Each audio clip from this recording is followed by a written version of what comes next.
Welcome everyone. Universal education সেন্টারের পক্ষ থেকে সকলকে শুভেচ্ছা। আজ আমরা শিখব সিম্পল ফিউচার এর আরেকটি নাম ফিউচার ইনডিফিনাইট টেন্স। কি নাম? ফিউচার ইনডিফিনাইট টেন্স বা সিম্পল ফিউচার। বাংলায় বলতে পারি সাধারণ ভবিষ্যৎকাল। ভবিষ্যতে কোনো কাজ হবে, চলবে, করবে এরূপ বুঝালে ভার্বের ফিউচার ইনডিফিনিট টেন্স হয় বা সিম্পল ফিউচার টেন্স হয়। ভবিষ্যতে কোনো কাজ হবে, চলবে, করবে এরূপ বুঝালে। সাধু ভাষায় বললে কি বলবো? ভবিষ্যৎকালে কোনো কাজ হইবে, চলিবে, করিবে। চলিত ভাষায় লিখেছি। এরূপ বোঝালে ভার্বের ফিউচার ইনডিফিনাইট টেন্স হয়। ফিউচার ইনডিফিনাইট টেন্স হয়। গঠন সাবজেক্ট প্লাস শ্যাল বা উইল। এই সাবজেক্ট অনুযায়ী শ্যাল বা উইল বসবে এবং ভার্বের বেস ফর্ম বা 1 নম্বর ফর্ম মানে যে মূল ভার্বটা সেটা বসে যাবে। তাহলে আমরা একটা উদাহরণের সাহায্যে করি। আমরা সহজ দুটি উদাহরণ দিয়ে আমাদের এই ফিউচার ইনডিফিনিট বা সিম্পল ফিউচার টেন্সটি শিখে যাব। দেখো, আমরা গঠনটা লিখি।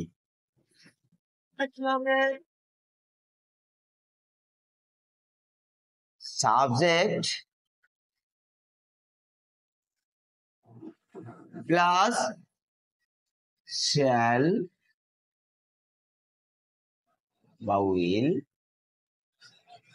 প্লাস ভার্ব, ভার্বের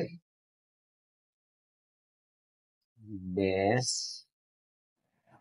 ফর্ম।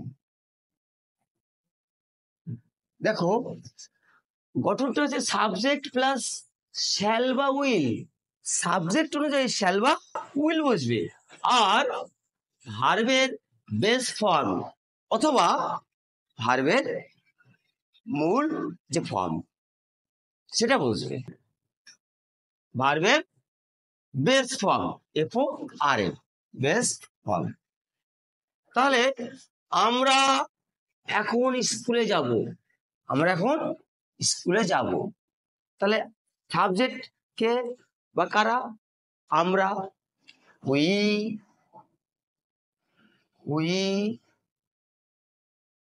উইর পরে শ্যাল বসে। আই এবং উই কিসের পরে শ্যাল বসে? আই এবং উইর পরে শ্যাল বসে। এটা মনে রাখতে হবে, আই এবং উইর পরে শ্যাল বসে আর সব ক্ষেত্রে উইল বসে। তাহলে আই এর পরে কি বসে? শ্যাল। আই শ্যাল বা উই শ্যাল। এখানে আমরা আছি, উই শ্যাল। যাব, ফাইনাইট ভার্ব কি? যাব, গো। মূল ভার্বটা হচ্ছে গো, বেস ফর্ম গো, মূল ফর্ম গো, সেটা বসবে।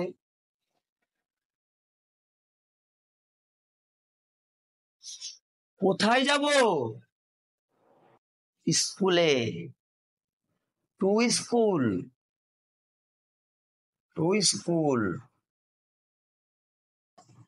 এরপর আসবে এখন। কখন? এখন। এটা হচ্ছে অ্যাডভার্ব। তাহলে কি হবে এখানে? অ্যাডভার্ব হিসেবে নাও, গো টু স্কুল নাও। দেখো, যখন অনুবাদটা করছি আমরা, উই, তারপরে ফাইনাইট ভার্ব আছে যাব, তার আগে টেন্সের নিয়ম উইর পরে শাল বসবে, তারপরে ভার্ব যাব। কোথায় যাব? To school. তারপরে শেষে আসছে, উল্টো দিক থেকে আসছে এখন। তাহলে আমরা যাব স্কুলে এখন। আমরা উই যাব, শ্যাল গো, স্কুলে টু স্কুল, এখন নাও। উল্টো দিক থেকে চলে আসলো। অধিকাংশ বাক্যগুলি উল্টো দিকতে হয়।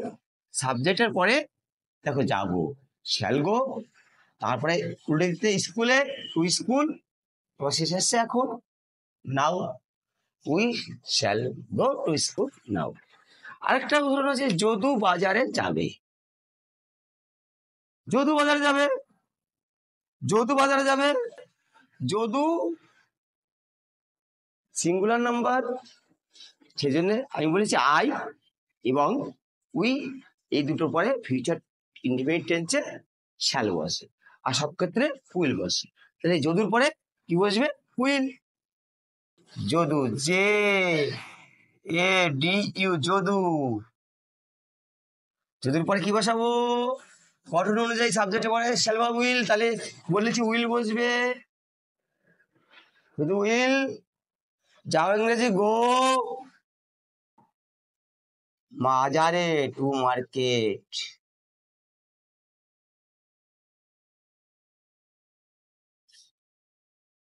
এই হচ্ছে একদম সহজ নিয়ম, এই হচ্ছে একদম সহজ নিয়ম। বুঝা গেল? একদম সুন্দর সহজে তোমরা সবাই বুঝে গেলে। এখন আমরা শিখতে চলেছি ফিউচার কন্টিনিউয়াস টেন্স। সংজ্ঞা: ভবিষ্যতে কোনো কাজ চলতে থাকবে, হতে থাকবে। ভবিষ্যতে কোনো কাজ চলতে থাকবে, হতে থাকবে, করতে থাকবে, এর বোঝালে ভার্বের ফিউচার কন্টিনিউয়াস টেন্স হয়। এর বাংলা, ফিউচার কন্টিনিউয়াস টেন্সের বাংলা বর্তমান ভবিষ্যৎকাল। ফিউচার কন্টিনিউয়াস টেন্সের বাংলা, ফিউচার কন্টিনিউয়াস টেন্সের বাংলা হচ্ছে বর্তমান ভবিষ্যৎকাল। গঠন: সাবজেক্ট প্লাস শ্যাল বি বা will be, verb plus ING. আমরা তখন খেলা করতে থাকবো, আমরা তখন খেলা করতে থাকবো, আমরা তখন খেলা করতে থাকবো, আমরা তখন খেলা করতে থাকবো। ভবিষ্যতে কোনো কাজ চলতে থাকবে, করতে থাকবে, হতে থাকবে, এর বুঝালে ভার্বের ফিউচার কন্টিনিউয়াস টেন্স হয়। সাবজেক্ট কি আছে? আমরা, উই। শেষে আছে ফাইনাইট ভার্ব, খেলা করতে থাকবো। এবং এই টেন্সের নিয়ম হচ্ছে সাবজেক্টের পরে শ্যাল বি বা উইল বি বসবে। তাহলে উই শ্যাল বি।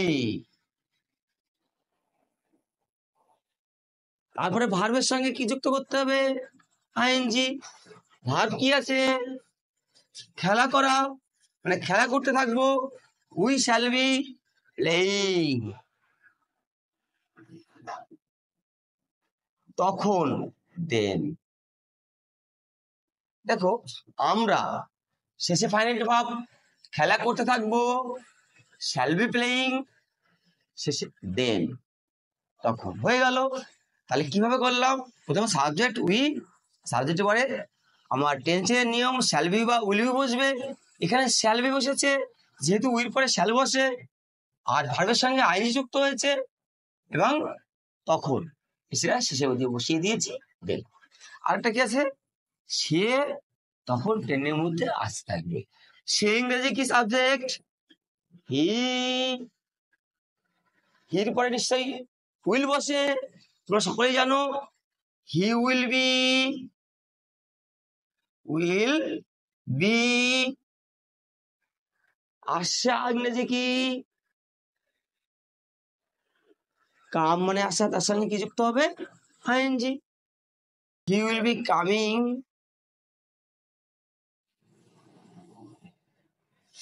ট্রেনের মধ্যে, in the train, in the train, in the train,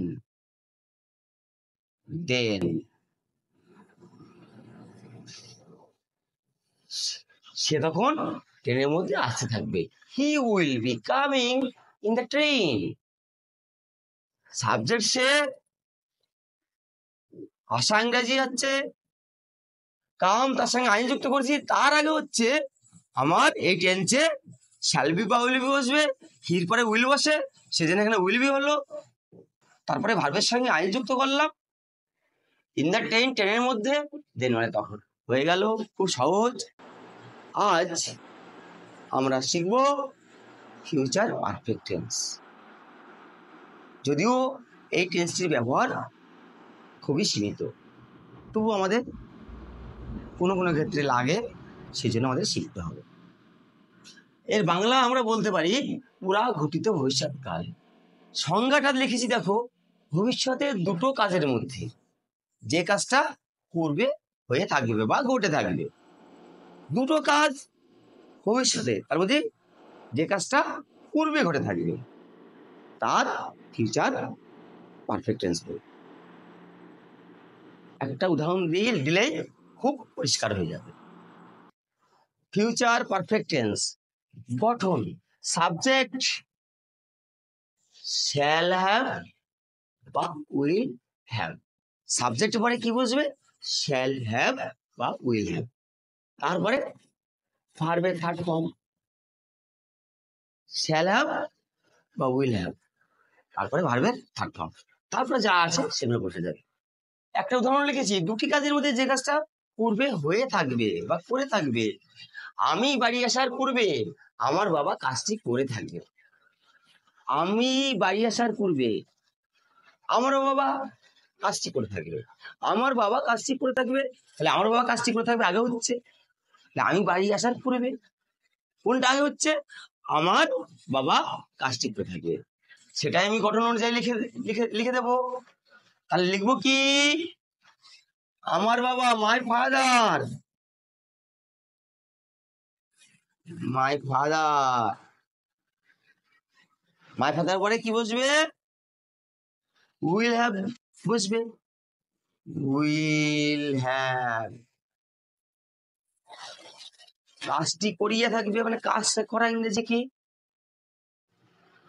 do, did, ডান। ভার্বের third form my father will have done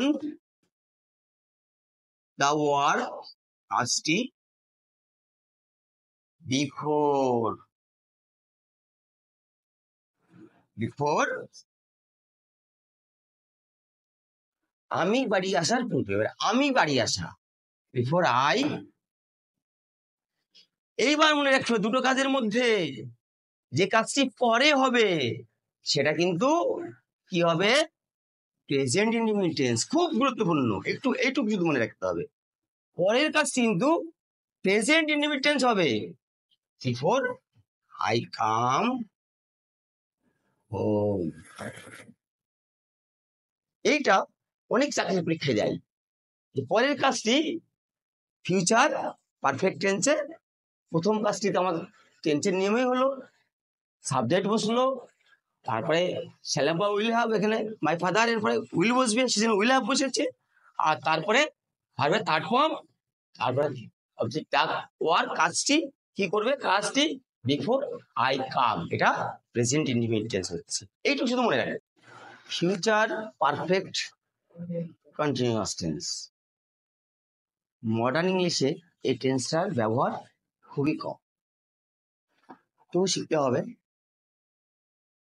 দেখো সংজ্ঞাটা লিখেছি, ভবিষ্যতের দুটি কাজের মধ্যে যে কাজটি পূর্বে ঘটতে থাকবে। ভবিষ্যতের দুটি কাজের মধ্যে যে কাজটা পূর্বে ঘটতে থাকবে তার ভার্বের ফিউচার পারফেক্ট কন্টিনিউয়াস টেন্স হয়। আবার ভবিষ্যতে কোনো কাজ কিছু সময় ধরে চলতে থাকবে, তাহলেও ফিউচার পারফেক্ট কন্টিনিউয়াস টেন্স হবে। তাহলে আমরা লিখি, সে বাড়ি আসার পূর্বে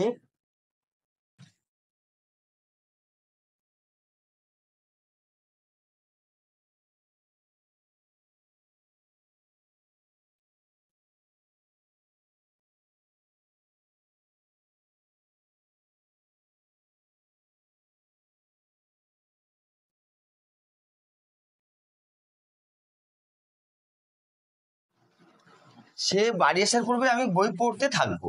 সে বাড়ি আসার পূর্বে আমি বই পড়তে থাকবো। কোনটি আগে হচ্ছে? আমি বই পড়তে থাকবো, সে বাড়ি আসার আগে আমি বই পড়তে থাকবো, তার আগে আমি পড়তে থাকবো, অর্থাৎ আমি আগে বই পড়তে থাকবো, এটাই আগে হচ্ছে। তাহলে দেখো, আমি বই পড়তে থাকবো, আই, আমি ইংরেজি কি আই, আয়ের পরে শ্যাল বসে, তাহলে shall have been reading books before he comes home. দেখো, একটুখানি খেয়াল করো,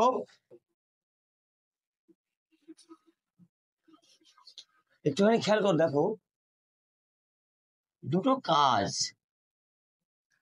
সে বাড়ি আসার পূর্বে আমি বই পড়তে থাকবো, সে বাড়ি আসার আগে আমি বই পড়তে থাকবো, তাহলে আমি বই পড়তে থাকবো, এটি আগে হচ্ছে। তাহলে আমাদের গঠন অনুযায়ী আয়ের পরে শ্যাল হ্যাভ বিন বসবে, আই শ্যাল হ্যাভ বিন, ভার্বের সঙ্গে আইন যুক্ত হবে, ভার্বের সঙ্গে আইন যুক্ত, রিডিং, রিড ভার্ব, তার সঙ্গে আইন যুক্ত হয়েছে, কি পড়তে থাকবো? Books before he comes. এই পরের যে কাজটা হবে এটা কিন্তু প্রেজেন্ট ইনডিফিনিট টেন্স হবে, এইটুকু এখানে খুব ইম্পর্টেন্ট, অনেক পরীক্ষা এটা দেয়। আরেকটা উদাহরণ দিয়ে শেষ করি, যে আমরা আজ রাতে 4 ঘন্টা বই পড়ব। আমরা ইংরেজি কি? উই। আমরা ইংরেজি কি? We.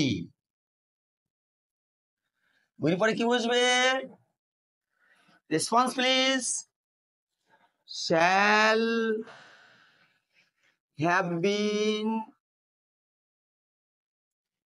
Reading books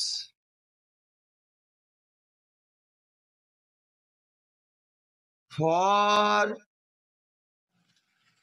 4 hours tonight।